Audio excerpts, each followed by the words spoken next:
The Judgment Captain Maya Chen stood at the viewing port of the Earth diplomatic vessel Endeavor, watching as the magnificent spires of the Galactic Consortium's Central Assembly came into view. The massive space station hung suspended against the backdrop of a vibrant blue nebula, its crystalline architecture reflecting starlight in patterns that no human engineer could have designed. "Quite the sight, isn't it?" remarked Ambassador Ryland as he joined her. "Hundreds of species come together here, some so different from us they needed special environmental chambers just to attend." Maya nodded, her dark eyes studying the station's defense grid. Even as a diplomat, she couldn't shake her military training. And yet they all found a way to cooperate. Makes you wonder why they're so hesitant about admitting Earth. "Today we'll change that," Ryland said with practiced confidence, though Maya caught the subtle twitch in his left eye, his tell when he was less certain than he appeared. The Endeavor docked at the designated port, and Maya led the security detail as the diplomatic team disembarked. They were greeted by a Talari guide, a slender blue-skinned being with 4 arms and silver eyes that seemed to shimmer with their own light. "Greetings, humans of Earth," the Talari said through its translator. "The consortium awaits your petition. Please follow." As they walked through the grand corridors, Maya observed representatives from dozens of species engaged in conversation, commerce, and what appeared to be heated debates. The diversity was breathtaking. Crystalline beings that floated rather than walked, entities composed of living gas contained in intricate mechanical suits, and creatures so massive they made the humans look like children.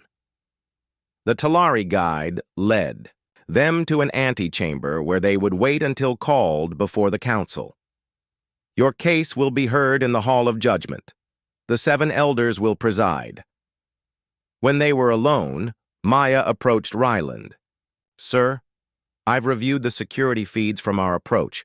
The defense systems in this station alone could neutralize our entire fleet. If negotiations go poorly—" "They won't," Ryland interrupted. "We've spent 15 years preparing for this moment.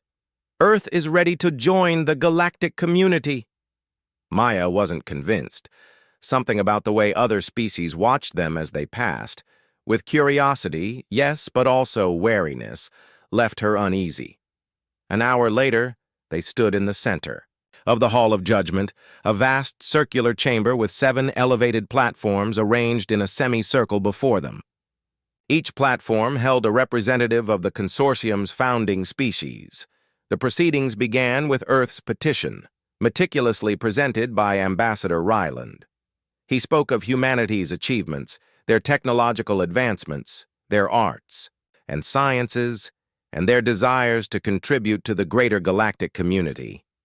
When he finished, there was a long silence before the central elder, a being that resembled a humanoid composed of swirling golden mist, spoke. "We have reviewed Earth's application thoroughly," the elder said, its voice resonating directly in Maya's mind.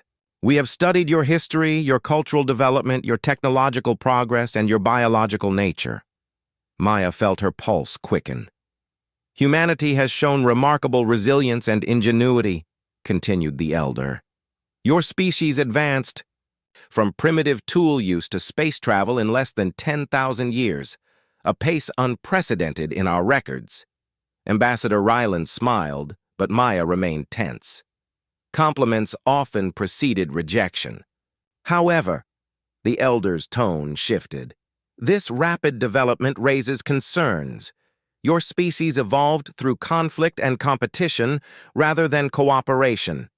Your greatest technological leaps came during periods of warfare. Your entertainment glorifies violence. Your diplomacy is still rooted in concepts of dominance and submission." The ambassador stepped forward. "With respect, Elder, Earth has been unified under a global government for over 20 years. We've eliminated armed conflict between nations. Recently," interrupted another elder, a crystalline entity whose voice sounded like chimes, "too recently to have altered your fundamental nature. Our predictive models suggest that unrestricted, Access to consortium technology would accelerate human expansion in ways that could destabilize established galactic regions. Maya watched as Ryland's confident demeanor began to crack. This wasn't going according to plan. "The decision of this council," announced the Central Elder, "is that humanity's petition for full membership is denied." A murmur ran through the Earth delegation. Maya's hand instinctively moved closer to her sidearm, though she knew it would be useless here. "Furthermore," continued the Elder, "for the stability of the consortium and the safety of developing species, this council imposes the following restrictions on humanity. Earth may continue to develop within its solar system. However, expansion beyond the orbit of Neptune is prohibited. A monitoring perimeter will be established to enforce this restriction. Limited technological exchange will be permitted, but no propulsion systems capable of interstellar travel will be shared." "This is tantamount to imprisonment," Ryland protested, his voice rising. "You're confining our entire species to a single star system." "We are ensuring peace," replied the crystalline Elder. "This decision may be reviewed in 200 years, should humanity demonstrate significant cultural evolution." 200 years. Maya felt cold anger settling in her stomach. Most humans alive today would never see the stars beyond their solar system. "Ambassador," she whispered urgently to Ryland, "we should accept their terms for now. We need to return to Earth and report." Ryland seemed ready to argue further, but must have seen the wisdom in her suggestion. With visible effort, he composed himself. "We acknowledge the Council's decision. Earth will comply with these restrictions while we prepare an appeal for reconsideration." "There is no appeal process," stated the Central Elder. "This session is concluded." As they were escorted back to their ship, Maya noticed increased security presence around them. The message was clear. They were no longer welcomed guests, but potential threats to be contained. Back aboard the Endeavor, the mood was somber. The diplomatic team spoke in hushed, angry tones about betrayal and prejudice. Maya slipped away to her quarters, engaged the privacy field, and activated her secure communication device. "Connection established," came the encrypted confirmation. "Report, Captain." "They've denied us, General," Maya said. "Not just membership, they've restricted us to the solar system with a monitored perimeter." A pause. "And the other matter?" Maya took a deep breath. "Confirmed. During our approach, I observed a military operation in the Antar system. The consortium is definitely involved in the suppression there, despite their claims of neutrality. I have visual confirmation of their ships bombarding civilian settlements." "This changes everything," the general replied. "The peaceful path was worth trying, but we suspected this outcome. Return to Earth immediately. Project Starfall is now active." 3 months later, in a secure facility beneath the Himalayas, Maya stood beside Dr. Elias Reeves, watching as the physicist manipulated a holographic display showing complex quantum equations. "The consortium believes they've caged us," Reeves said, his hands dancing through the projection. "They've underestimated human ingenuity." General Costa, the stern-faced head of Earth's unified military command, studied the projection. "Explain it to me again, Doctor. How will this help us bypass their detection grid?" "The consortium's sensors operate on principles similar to our own, just more advanced," Reeves explained. "They're looking for energy signatures, mass displacement, gravitational disturbances, but they're not looking for this." The hologram shifted to display a spherical object with an unusual internal structure. "I call it the ghost drive," Reeves continued. "Instead of pushing against space-time, it briefly shifts a vessel into an adjacent quantum state, essentially making the ship exist in a slightly different reality for a fraction of a second, then back again, over and over. To any observer, the ship appears to be in regular space, but its energy signature is reduced to nearly nothing. And they won't detect this blinking?" Maya asked, fascinated despite her skepticism. No more than they would detect a quantum particle's uncertainty. Reeves smiled. The transitions are too rapid and too subtle. How soon can you build a prototype? General Costa demanded. 6 months for a proof of concept, 2 years for a drive capable of propelling a small ship, 5 years for a fleet. Reeves looked between them. But there's a catch. The materials we need are rare on Earth. If we're going to build more than a handful of these drives, we'll need resources from beyond our solar system, which we're forbidden to access, Maya pointed out. Exactly. Reeves nodded. We need to use the first drives to establish mining operations outside the perimeter, completely undetected. General Costa's expression hardened. Then that's what we'll do. Captain Chen, I'm promoting you to Major. You'll oversee security for Project Starfall. If the consortium won't let us join the stars as equals, we'll build our presence in secret until we're too strong to be denied. Maya saluted, feeling a mixture of apprehension and determination. Yes, sir. One more thing, Costa added. This project doesn't exist. Official records will show you've been reassigned to Mars Security Division. Same for everyone involved. As far as the consortium is concerned, we've accepted our place in the universe. As Maya left the briefing room, she paused by a viewport that offered a view of the night sky. Somewhere out there, the consortium continued its business, believing they had successfully contained humanity's dangerous potential. They had no idea what they had just unleashed. 2 years later, under the cover of a routine solar observation mission, the first ship equipped with a ghost drive, the Phantom, slipped past Neptune's orbit. Its sensors detected the consortium monitoring beacons, but the beacons did not detect it. Aboard was a small crew of scientists and soldiers led by now Colonel Maya Chen. As they passed the invisible boundary that marked humanity's prison, Maya sent a tight beam message back to Earth. Starfall 1 successful. The cage door is open. A new chapter in human history had begun, one that would be written in the shadows between the stars. The Shadow Fleet, 10 years had passed since the Phantom first breached the consortium's containment perimeter. In that decade, humanity had accomplished what the Galactic Consortium had deemed impossible. Commander Kira Nadir stood on the bridge of the stealth vessel Wraith, the fourth-generation descendant of the original Phantom. Unlike its predecessor, the Wraith could travel at speeds rivaling the fastest consortium ships while remaining completely undetectable to standard sensors. "Status report," she ordered, her voice calm despite the tension rippling through the bridge. "Ghost drive operating at optimal efficiency," reported her first officer, Lieutenant Sato. "We're maintaining position at the edge of the Vega system. The consortium mining fleet is still unaware of our presence."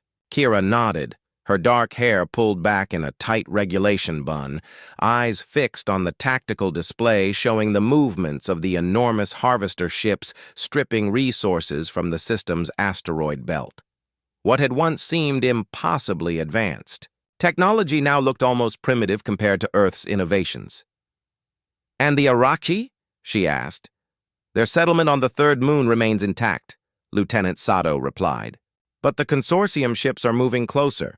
At their current rate of extraction, they'll reach the moon within 3 days." The Iraqi were a relatively primitive species, insectoid beings who had just begun developing rudimentary space travel when humans discovered them 2 years ago. Their system lay well within consortium territory, but far from the galactic trade routes. The consortium had designated the system for resource extraction, either unaware of or unconcerned about the developing intelligence there. "Open channel to Shadow Command," Kira ordered. The holographic display flickered, revealing the weathered face of Admiral Chen, the same Maya Chen who had witnessed humanity's rejection by the consortium a decade earlier. Commander Nadir, Chen, greeted her. "I take it the situation has developed." "Yes, Admiral. The consortium fleet is ahead of schedule. The Iraqi settlement will be in their path sooner than we anticipated." Chen's expression remained neutral, but Kira could see the calculations happening behind those experienced eyes. "Your recommendation?" The fleet consists of 3 Class II harvesters and 1 security cruiser, Kira reported.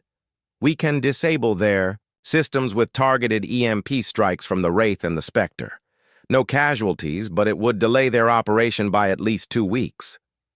Long enough for the Iraqi to be evacuated, Chen nodded.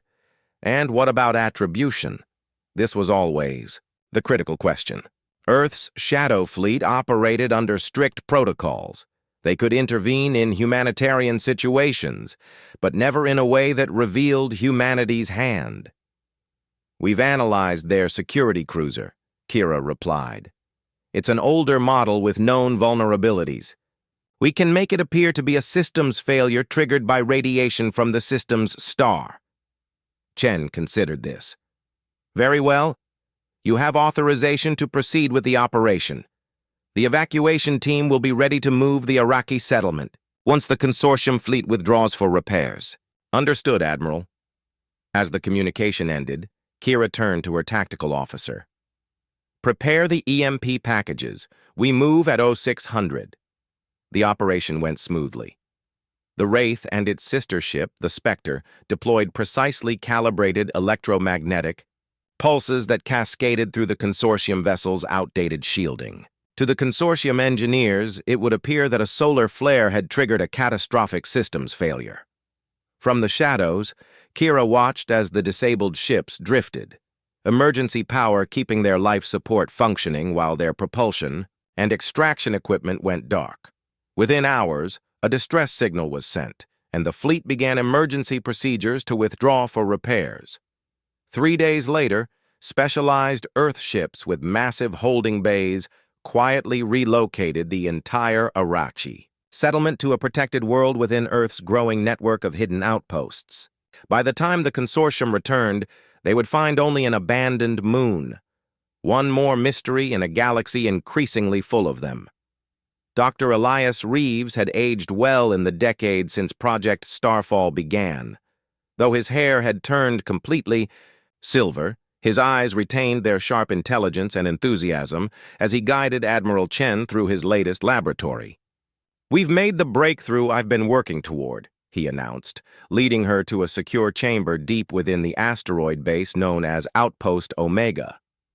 The asteroid, nearly 50 kilometers in diameter, orbited a red dwarf star 20 light-years from Earth. On official consortium charts, the system was listed as uninhabited and resource-poor, precisely why Earth had chosen it as the location for its most advanced research facility. "Show me," Chen said simply. Reeves activated a holographic display. "We've been intercepting and analyzing consortium communications for years, but their quantum encryption has always been several steps ahead of our decryption capabilities. Until now," Chen surmised. "Until now," Reeves confirmed with a smile. "But it's more than just breaking their codes. We've developed something they don't have, a communication system that operates outside the quantum channels they monitor." The hologram shifted to display what looked like a complex network of interconnected nodes. "We're calling it the Whisper Network," Reeves explained. "It utilizes the same principles as the Ghost Drive, but applied to information rather than physical objects. Messages are briefly shifted into an adjacent quantum state, transmitted, then shifted back. The consortium can't detect it because they're not looking in the right dimensional space." Chen studied the display. "And it's secure?" "Completely. Even if they somehow detected the transmission, they would need our specific quantum resonance technology to decode it." Reeves gestured expansively. "With this network, we can coordinate our entire shadow fleet in real time without fear of detection." Chen nodded, understanding the implications immediately. "How soon can we implement it?" "The first nodes are already operational. Full network coverage of our current territory within 6 months."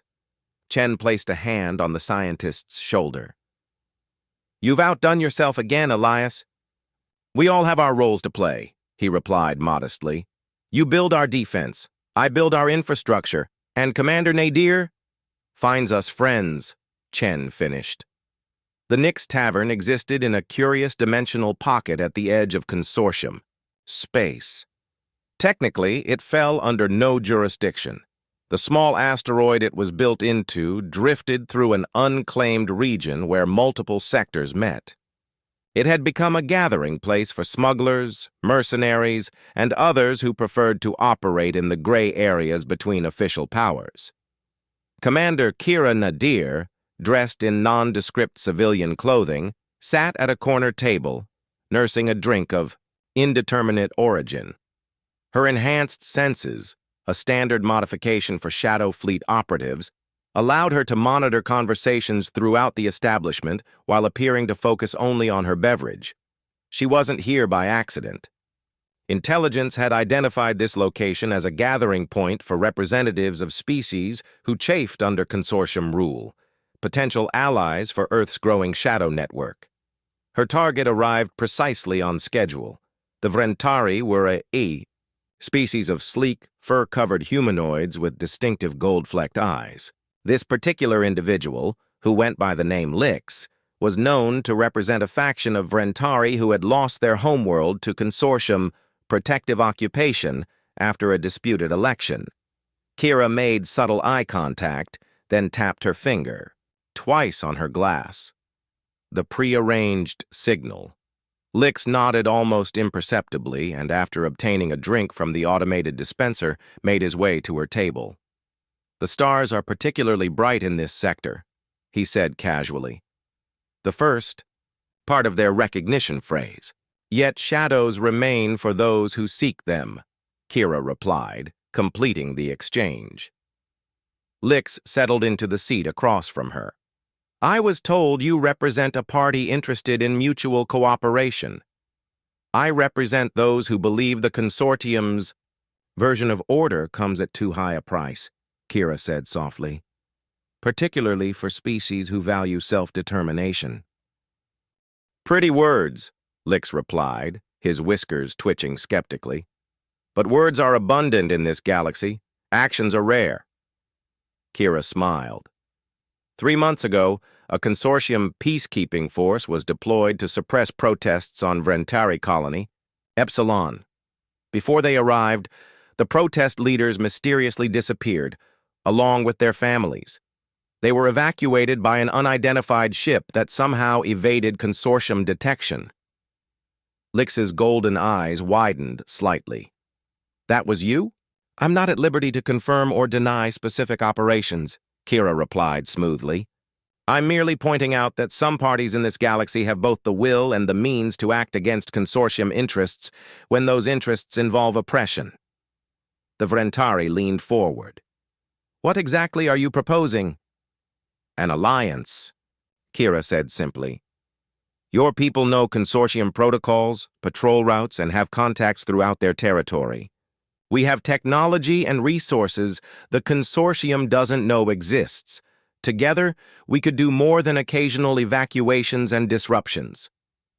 "And what would your people want in return for this partnership?" "Primarily information and coordination with other resistance groups.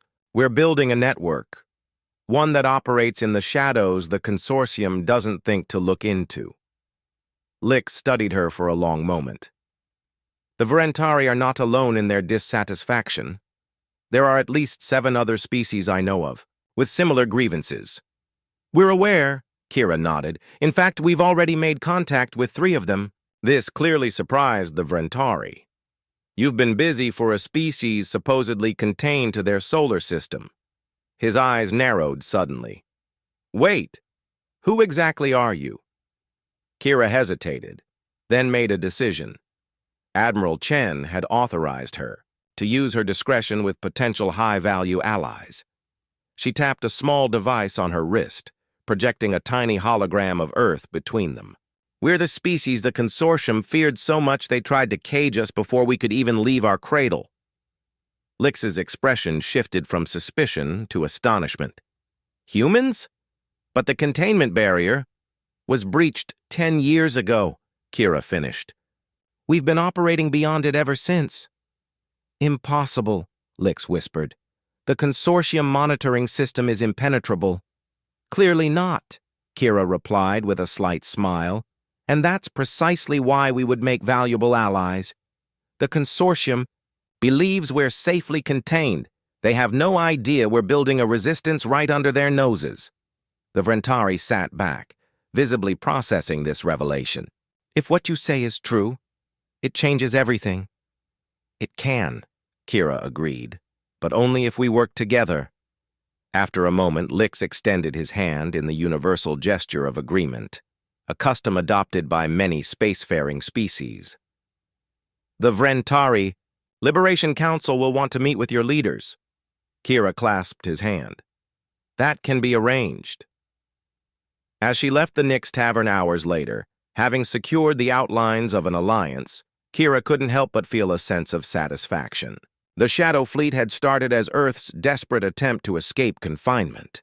It was becoming something much more, the nucleus of a movement that could reshape the power structure of the galaxy. Back aboard the Wraith, she sent a coded message. Through the newly established Whisper Network, Phase 3 initiated. First diplomatic contact successful. In his private chambers in the Himalayan facility, Admiral Chen received the message from Commander Nadir.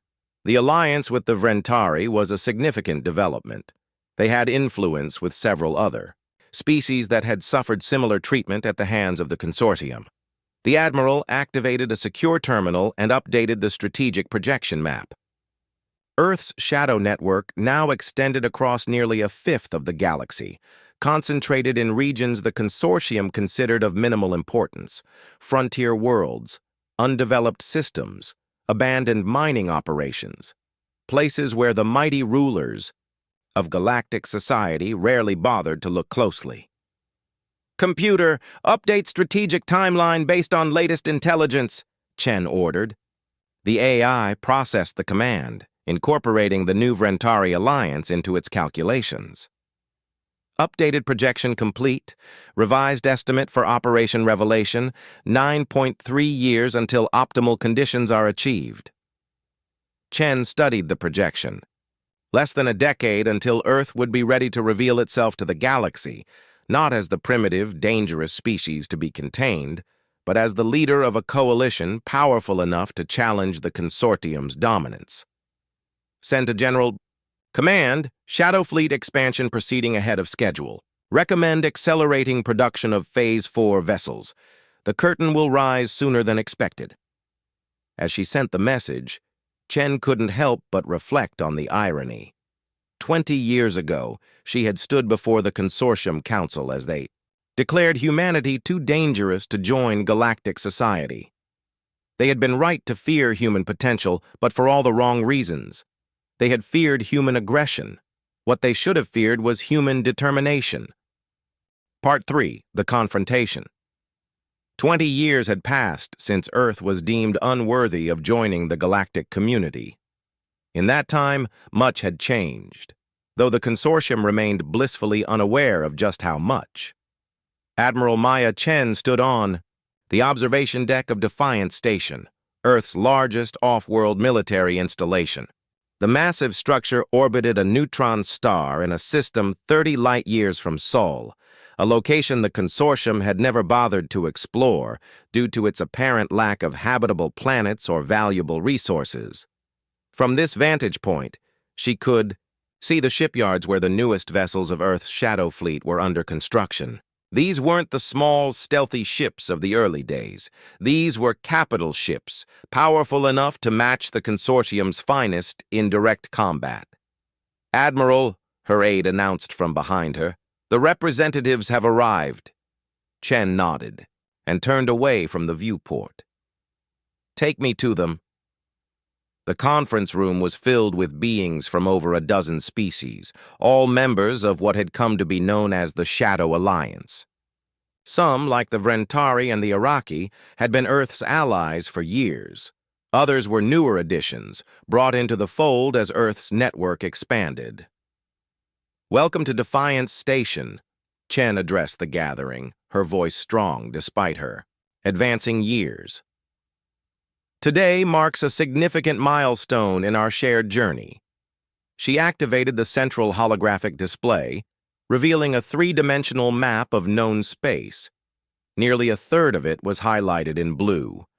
Territory where the Shadow Alliance now operated with impunity, right under the consortium's nose.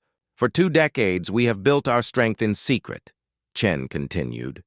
We have established colonies, developed technologies, and formed alliances that the consortium cannot imagine. Now, our intelligence suggests that our time of hiding may be coming to an end. She gestured, and the hologram shifted to display footage from a consortium security vessel. It showed the aftermath of a recent operation where Shadow Fleet ships had intervened to prevent the displacement of the Malosian people from their ancestral moon. Though the Earth vessels had maintained their stealth protocols, they had been forced to use more direct methods than usual. This incident has triggered an investigation, Chen explained. For the first time, the consortium is beginning to suspect that their containment of Earth has failed. Our analysts project that they will discover the truth within 6 months. Murmurs spread through the assembled representatives. Is this not concerning? Asked the Vrentari ambassador Lix, who had risen to become one of their most prominent leaders. The consortium's military might is still considerable. It would be concerning if we were not prepared, Chen replied. But we have anticipated this moment. In fact, we have been preparing for it since the day they confined us to our solar system. With another gesture, she changed the holographic display to show the full extent of the Shadow Fleet. Hundreds of vessels of various classes, from small stealth fighters to massive capital ships. When the consortium realizes what we've built, they will respond with force, Chen stated plainly. They cannot allow the precedent of a species successfully defying their authority. They will attempt to make an example of us, both to punish humanity and to warn any others who might consider rebellion. And you believe we can withstand their response? This from the Iraqi representative, whose people had flourished under the Shadow Alliance's protection. More than withstand, Chen said confidently. We can defeat it decisively. She outlined the strategy that Earth's military command had been refining for years. The consortium's power was spread across the galaxy, maintaining the appearance of omnipotence through strategic deployment rather than actual omnipresence. Their response to discovering Earth's defiance would be substantial, but not overwhelming. They couldn't afford to leave other regions unprotected. When they come for Earth, Chen concluded, they will find not just humanity waiting for them, but all of us, species who have suffered under their rule for too long. This will be our moment to rewrite the power structure of the galaxy. The meeting continued for hours as details were refined and contingencies discussed. When it finally adjourned, most of the representatives departed, returning to their respective worlds to prepare their people for what was to come. Lix, however, remained behind. The Vrentari approached Chen as she reviewed the meeting notes. You seem remarkably calm for someone about to challenge the dominant power in the galaxy, he observed. Chen smiled faintly. Do you know what the consortium told us 20 years ago when they confined us to our solar system? They said humanity had evolved through conflict rather than cooperation, making us inherently dangerous. They weren't entirely wrong, Lix noted. You are dangerous opponents. But not for the reasons they thought, Chen replied. They feared our aggression. What they should have feared was our refusal to accept limitations imposed by others. She paused, looking back at the viewport where Earth's newest warships were visible. And our tendency to unite most strongly against common enemies. Admiral Renax of the Consortium Security Fleet studied the evidence compiled by his investigation team with growing alarm. For months, reports had been trickling in from across consortium space. Unexplained phenomena, missing ships, evacuated settlements, and technological anomalies that defied explanation. At first, the incidents had seemed random isolated events, but Renax had noticed patterns where others saw only coincidence. The incidents were concentrated in specific regions. They often involved the protection of less developed species, and they employed technology that somehow evaded the consortium's most advanced detection systems. It's them, isn't it? Asked Counselor Thrawn, the Daxian representative to the Consortium Security Council. Somehow they've breached the containment. Renax's four arms moved in the gesture of reluctant affirmation. The evidence is now irrefutable. Human activity has been detected well beyond their solar system. In fact, our analysis suggests they've been operating outside the containment perimeter for as long as 15 years. Impossible, another counselor interjected. The monitoring grid is foolproof. Evidently not, Renax replied dryly. And that is perhaps the most concerning aspect. Not just that they escaped their confinement, but that our most advanced detection systems failed to notice for over a decade. He brought up a galactic map, highlighting the regions where suspected human activity had been detected. Based on these incidents, we estimate they've established a presence in at least 27 star systems. They appear to have focused on regions we deemed of minimal strategic value. How could they have developed the technology to evade our sensors? Demanded Thrawn. We restricted their development specifically to prevent this. That, Renax said gravely, is what we must discover. I recommend an immediate expedition to the Sol system with overwhelming force. We must determine the extent of their breach and respond decisively. The Security Council debated briefly before reaching unanimous agreement. 3 days later, a fleet of 50 consortium warships, the largest deployment in over a century, departed for Earth's solar system. Commander Kira Nadir, now captain of the advanced stealth battlecruiser Nemesis, intercepted the consortium fleet long before it reached Sol. Using the Whisper network, she immediately alerted Shadow Command. Confirmed, she reported to Admiral Chen. 50 vessels, including 3 Dreadnought-class ships. They're making no attempt to conceal their approach. They want us to see them coming, Chen noted. A show of force to intimidate us into submission. Should we engage? Nadir asked. No, Chen replied. Stay dark and continue monitoring. Let them proceed to Sol. Operation Revelation is now active. Alert all Shadow Fleet vessels and Alliance members. As the consortium fleet approached the edge of Earth's solar system, they encountered something unexpected. Nothing. The monitoring perimeter they had established 20 years earlier appeared intact, showing no signs of tampering. Long-range scans of Earth showed a civilization obediently developing within its assigned boundaries. Admiral Renax, commanding the fleet from the flagship Dominance, frowned at the readings. This doesn't make sense. All evidence suggested they've breached containment, yet everything here appears to be in order. Perhaps our intelligence was flawed, suggested his second-in-command. No, Renax insisted. Something isn't right. Take us into the system. I want a close-range assessment of their capabilities. As the consortium fleet crossed Neptune's orbit, they broadcast a message to Earth. Attention, human authorities. This is Admiral Renax of the Consortium Security Fleet. Your species is suspected of violating the terms of containment established by Galactic Consortium decree. Prepare to receive an inspection team. Any resistance will be met with appropriate force. On Earth, the United Planetary Government publicly responded with confusion and concern, requesting clarification and assuring compliance. This performance was precisely according to plan. As the consortium fleet approached Mars, their sensors detected unusual energy readings from Earth's moon. Before they could investigate, space itself seemed to ripple around them. Suddenly, their sensors blazed with alerts as hundreds of ships materialized from seemingly nowhere, surrounding the consortium fleet on all sides. What in the name of... The 7 stars? Gasped Renax's second-in-command. The ships were like nothing in consortium records, sleek, angular vessels with hull configurations that defied standard design principles.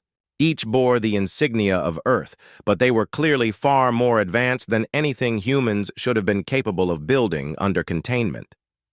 A communication request flashed on the Dominance's bridge. Renax gestured for it to be accepted, and a human woman in a formal military uniform appeared on screen. Despite her advanced age, her posture was straight, her gaze piercing. Admiral Renax, she said calmly, I am Admiral Maya Chen of the Earth Defense Force. Your fleet has entered restricted space without authorization. Renax's mandibles clicked in barely contained rage. Restricted?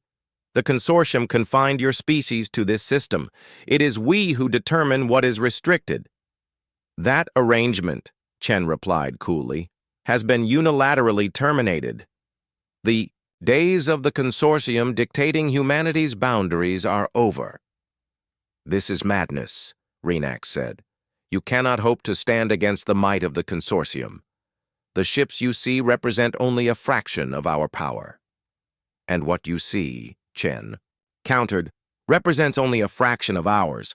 As if on cue, another fleet appeared. This one composed of ships from a dozen different species.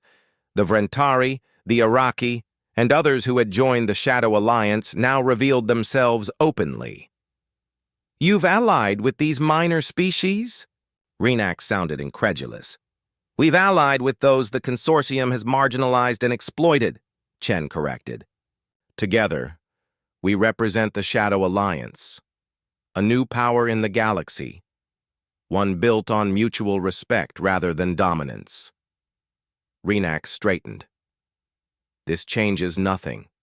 Your rebellion will be crushed, and your allies will suffer for their treachery.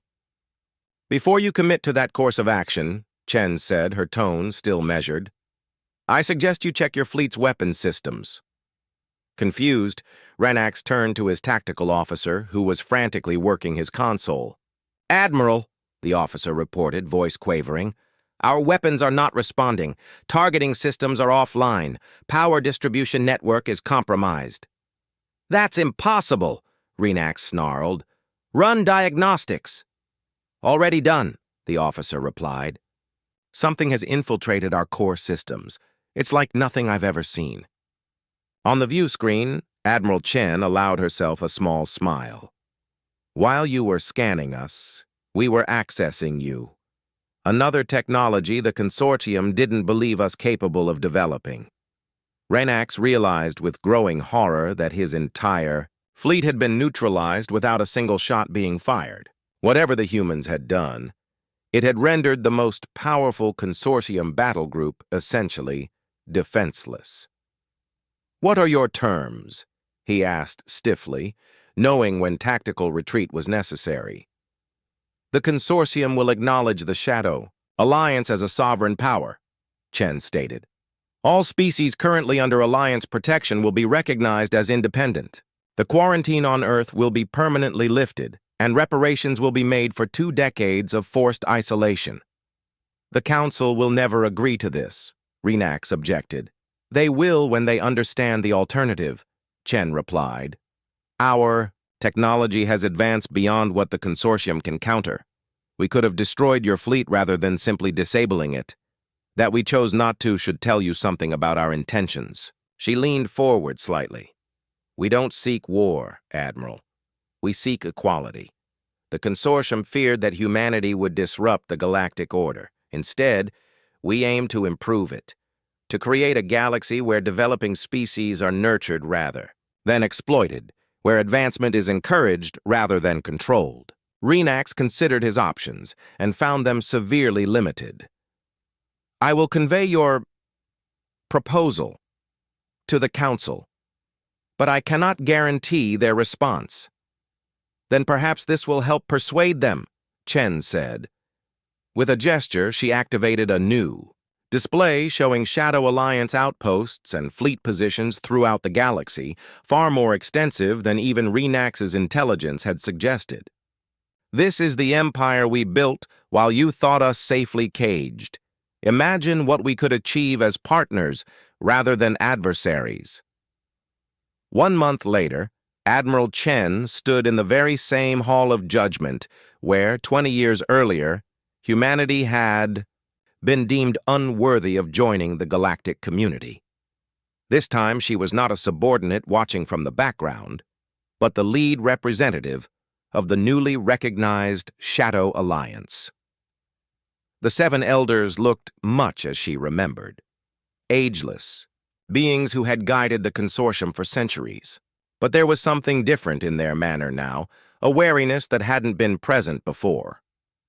"The treaty has been ratified," announced the Central Elder, the being of swirling golden mist.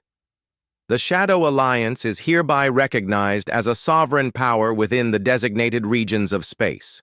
All member species are acknowledged as self-determining entities with full galactic rights." Chen bowed slightly. "The Alliance appreciates the Consortium's wisdom in choosing cooperation over conflict." There was little wisdom involved, she knew. The Consortium had simply recognized the reality of their situation. The Shadow Alliance had grown too powerful to suppress, and attempting to do so would likely trigger a galactic war that would devastate all involved. "There is one matter that remains unaddressed," said the Crystalline Elder. "How did humanity overcome the containment? Our most advanced systems should have detected any attempt to breach the perimeter." Chen smiled faintly. "When you confined us to our solar system, you told us we were too aggressive, too competitive for galactic society. What you failed to understand is that those same traits, properly channeled, drive innovation. By attempting to cage us, you created the very circumstances that forced us to transcend your technological limitations." "A costly miscalculation," admitted the Central Elder. "One we shall not repeat." As Chen left the Hall of Judgment, Lix fell into step beside her. "So," the Vrentari said, "a new era begins." "For all of us," Chen agreed. "The Alliance Council meets next week to discuss expansion of the Whisper Network to all member worlds and establishment of the Joint Defense Protocol." "And Earth?" Lix asked. "What role will humanity play now that you've achieved your freedom?" Chen paused, looking out at the spectacular view of the Consortium capital. "We were never fighting just for our freedom," she said thoughtfully. "When they rejected us, we could have simply focused on escaping our containment and going our own way. Instead, we built connections, formed alliances, protected others." She turned to face her longtime ally. "The Consortium feared we would disrupt their carefully ordered galaxy. They were right, but disruption is sometimes necessary for growth. Earth's role now is to help build something better, a galactic community based on mutual respect rather than hierarchy." "An ambitious goal," Lix observed. "We're an ambitious species," Chen replied with a smile. "It's what makes us dangerous and valuable." 5 years later, Maya Chen stood on the observation deck of the newly constructed Alliance. Headquarters station, orbiting a neutral world at the border between Alliance and Consortium space. Below her, delegates from over 30 species, including, for the first time, official representatives from the Consortium, gathered for the inaugural Galactic Cooperation Summit. Her uniform now bore the insignia of the Alliance, rather than Earth specifically. She had been elected as the first Supreme Commander of the Unified Alliance Defense Force. Though she had initially resisted the post, citing her age, the member species had insisted that the architect of their liberation was the only logical choice to lead their combined military. "Admiral," a young aide approached. "They're ready for your keynote address." Chen nodded and took a moment to gather her thoughts. 25 years ago, she had watched humanity be judged and found wanting by those who feared what they didn't understand. Today, she would address a galaxy forever changed by that misjudgment as she walked toward the Grand Chamber. Dr. Elias Reeves, now Director of Alliance Scientific Development, fell into step beside her. Like her, he had aged, but his eyes still held the same determination that had created the ghost drive all those years ago. "Did you ever imagine we'd end up here?" he asked quietly. Chen considered the question. "Not exactly here," she admitted. "When we started Project Starfall, we were just trying to escape a cage. I never anticipated we'd end up reforming the very power structure that imprisoned us." "Necessity is the mother of invention," Reeves quoted, "and oppression is the father of revolution." They paused at the entrance to the chamber where representatives from across the galaxy awaited. "What will you tell them?" Reeves asked. Chen smiled.